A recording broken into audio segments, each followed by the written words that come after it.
방문해 주셔서 감사합니다. 오늘 여러분들에게 소개를 드리고 싶은 책은 세스 고딘의 신작이죠. 더 프랙티스입니다. 책 제목만 보시면은 약간 연습하라 이런 느낌일 것 같잖아요. 그 내용이 맞습니다. 그래서 오늘 리뷰는 여기서 마무리하도록 하겠습니다. 감사합니다. 라고 하면 굉장히 제가 큰 욕을 먹겠죠. 그래서 농담은 그만하고 바로 본론으로 들어가도록 하겠습니다. 이 책의 주제는 연습에 대한 내용이 맞는데 이 세스 고딘 형님은 항상 빌드업이 조금 남다릅니다. 그리고 우리에게 예술가가 되라고 이야기를 하죠. 이 세스 고딘 형님이 말한 예술이란 무엇이냐? 여기서의 예술은 무언가를 베푸는 일, 그리고 변화를 만드는 일을 의미합니다. 전작에서 소개되었던 린치핀에서와 같은 맥락이라고 보시면 될 것 같아요. 이런 예술의 예시를 들어보자면 우리가 흔히 아는 그림, 음악 이런 것들도 있지만 이 책의 정의에 따라서 표현하자면 작게는 누군가에게 먼저 인사를 하는 것도 포함이 되고, 혹은 내가 회의 시간에 나의 의견을 적극적으로 표출하는 것도 포함이 되고, 좀 더 거창한 예시를 들어보자면 사회의 발전을 위해서 나만의 의견이 담긴 책을 남기거나 혹은 강연 활동을 하는 것 등이 이제 포함이 될 수 있겠죠. 이런 예술 활동을 하기 위해서 우리는 의문을 가집니다. 내가 할 수 있을까? 근데 이런 의문은 옳지 않은 의문인 거죠. 왜냐면 우리는 모두 해본 적이 있기 때문인 거죠. 남을 위해 목소리를 높이거나 혹은 남들이 해결하지 못하는 문제를 풀어본 적이 우리가 살면서 한 번쯤은 다들 있었을 겁니다. 그러니까 우리는 모두 이런 예술을 할 수 있는 사람들이라는 거죠. 그래서 우리가 가져야 되는 의문은 우리가 할 수 있을까? 요게 아니라 어떤 변화를 위해서 우리가 관심을 기울여야 하는가? 요게 핵심 의문이 돼야 되는 겁니다. 이런 예술가가 되는 방법은 굉장히 쉽습니다. 뭐냐면 그냥 나 스스로 나는 예술가야 라고 선언하기만 하면 됩니다. 그럼 우리의 예술가의 활동이 시작이 되는 거죠. 그리고 중요한 것은 이러한 선언을 이룰 방법을 고민하는 것보다 이 선언을 어떻게 유지할 수 있는지를 고민하는 것이 중요합니다. 이를테면 우리가 운동을 하고 싶다고 하면 운동 방법에 대한 고민을 할 게 아니라 이 운동을 어떻게 꾸준히 할 것인가에 대한 고민을 먼저 해야 된다는 거죠. 그러니까 습관을 먼저 들이는 게 중요하다는 겁니다. 이런 예술가는 우리 주변에서 이런 예술가적 활동을 하는 친구들을 보면 우리는 그 친구를 4차원이라고 부르죠. 왜냐면 우리들은 튀는 거를 별로 안 좋아하니까, 변화를 싫어하니까.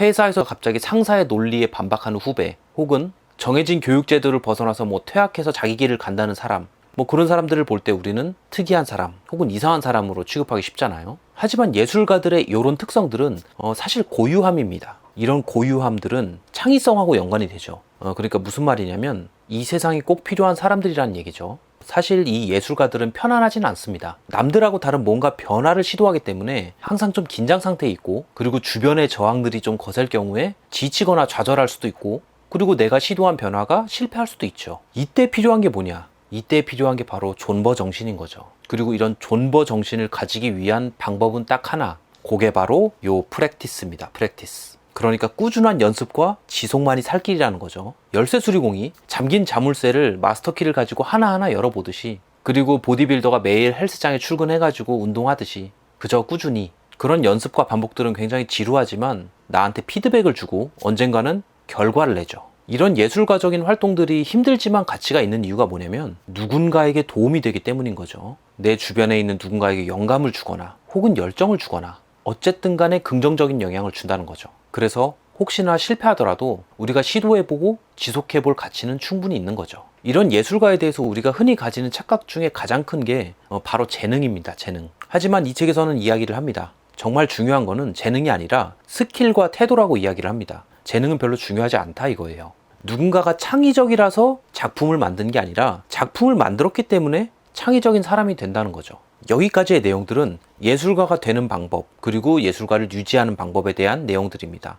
사실 힘들지만 누구나 다 할 수 있는 거죠. 하지만 예술가들 중에서도 약간 급이 있지 않겠습니까? 그러면 좋은 예술가가 되려면 어떻게 해야 될까? 좋은 예술가가 되려면 4가지 요소가 필요합니다. 그 중에 첫 번째는 좋은 고객이 필요해요. 대중들을 따라서 모든 사람을 만족시키는, 그러니까 대중을 따르는 예술적인 활동은 사실 좋은 예술가라고 보기는 어렵습니다. 왜냐면 내가 시도하는 과정보다는 결과에 치중하기 쉽거든요. 쉽게 대중음악을 하는 가수는 그냥 가수입니다. 하지만 자기 색깔을 내는 가수를 우리는 아티스트라고 부르죠. 그렇기 때문에 좋은 고객이란 어떤 특정 타겟층을 의미합니다. 그리고 이 고객들은 아티스트에게 계속 꾸준히 좀 더 발전된 결과물을 요구를 하죠. 그러니까 고객과 아티스트가 같이 성장해 나가는 거죠. 그래서 이런 좋은 고객을 만들려면 우리는 타겟을 명확히 해야 되는 거죠. 나의 활동이 누구를 변화시킬 것인가, 그리고 어떤 변화를 일으킬 것인가, 여기에 대한 고민이 먼저 선행이 되어야 되는 거죠. 그리고 두 번째는 스킬과 태도입니다. 앞서 재능은 뭐 크게 중요치 않고 스킬과 태도가 중요하다고 말씀드렸잖아요. 탁월함의 일상성이라는 논문이 있습니다.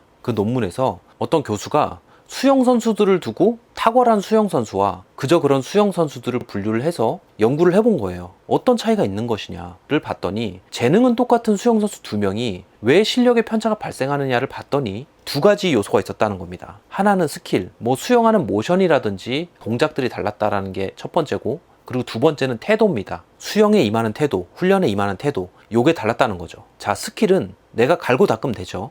변화시키면 되는 거죠. 태도를 한번 볼까요? 어떤 사람의 태도는 과연 어디서 올까요? 타고난 걸까요? 이 태도에 결정적인 영향을 미치는 요소는 나에게 믿음과 지지를 보내는 주변의 문화에서 온다고 합니다. 많은 사람들이 자녀 교육을 위해서 왜 강남으로 몰려갈까요? 그리고 왜 대기업들은 서울에 몰려 있을까요? 그리고 르네상스 시대에 수많은 아티스트들이 피렌체로 몰려갔던 이유는 뭘까요? 다 이 문화적 혜택을 받기 위해서인 거죠. 결국 어느 집단에 있는 문화는 그 집단 내에 있는 구성원들의 태도에 크게 영향을 미친다는 겁니다. 그 말은 뭐냐면, 우리가 예술가적인 태도를 가지기 위해선 우리 주변의 예술가적인 사람들하고 친해져야 된다는 거예요. 그럼 우리도 예술가적인 태도를 가질 수 있다는 거죠. 그리고 세 번째는 꾸준함입니다. 어찌 보면 당연한 얘기인데, 이 꾸준함이 가지기가 쉽지가 않잖아요. 그래서 되도록이면 작은 단위에서부터 시작을 하는 게 좋습니다. 나는 갑자기 살을 20kg 뺄 거야, 이런 거 씨알도 안 먹히죠. 하지만 50g부터 빼자, 이러면은 시도하기 쉽죠. 내가 책을 쓸 거야, 그러면 어렵지만 한 문장부터 시작해보자 라고 하면은 접근하기 쉬운 것처럼 말이죠. 그래서 이 책의 저자는 우리가 매일 회사를 가듯이 그냥 꾸준히 그저 반복하라고 이야기를 합니다. 이 저자 본인도 본인의 블로그에다가 글을 7,500개를 썼다고 해요. 이게 바로 꾸준함의 결과물인 거죠. 그리고 마지막 네 번째는 제한된 조건입니다. 사실 이 제한된 조건이라고 하면은 제 생각에는 저도 그렇고 여러분들도 그렇고 다 가지고 있죠. 우리는 돈도 여유롭지 않고 시간도 여유롭지 않죠. 근데 항상 감동적인 작품들은 어떤 여유롭지 않은 상황에서 탄생합니다. 우리가 명곡이라고 불리는 곡들도 어떻게 보면은 굉장히 힘든 시기에 썼던 곡들인 경우가 많잖아요. 그리고 우리가 어떤 성과를 이룩해낸다고 했을 때, 내가 금수저인 상태에서 어떤 성과를 이뤄낸 것보다는 내가 흙수저일 때 성공 스토리를 그려내는 게 훨씬 더 다른 사람들에게 임팩트를 주기가 쉽죠. 그래서 결론적으로는 우리 모두 예술가가 될 수 있기 때문에 시작을 해보자 라는 게 이 책의 결론인 거죠.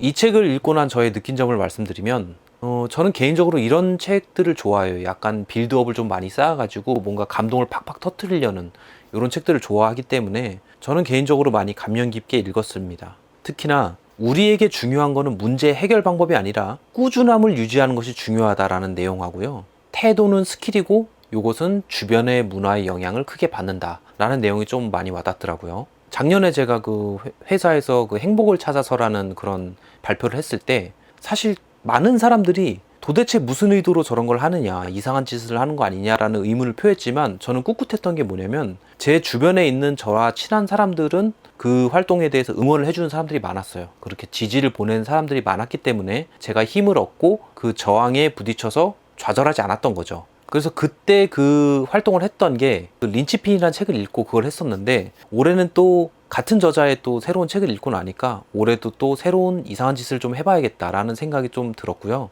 올해 계획하고 있는 이제 가장 저에게 중요한 프로젝트 중에 하나가 이제 책 100권을 읽고 그거를 다 재구성해가지고 여러분들한테 공유해드리는 그런 활동을 지금 준비를 하고 있으니까 많은 응원을 부탁드리고요. 그리고 사실 이런 것들도 어떻게 보면은 이 책에서 말하는 예술가가 되기 위한 저만의 어떤 빌드업을 하고 있는 중인 셈인 거죠. 그래서 여러분들이 동참해 주시면 너무너무 기쁠 것 같습니다. 뭐 아무튼 오늘 영상은 여기까지고요. 시청해 주셔서 감사합니다.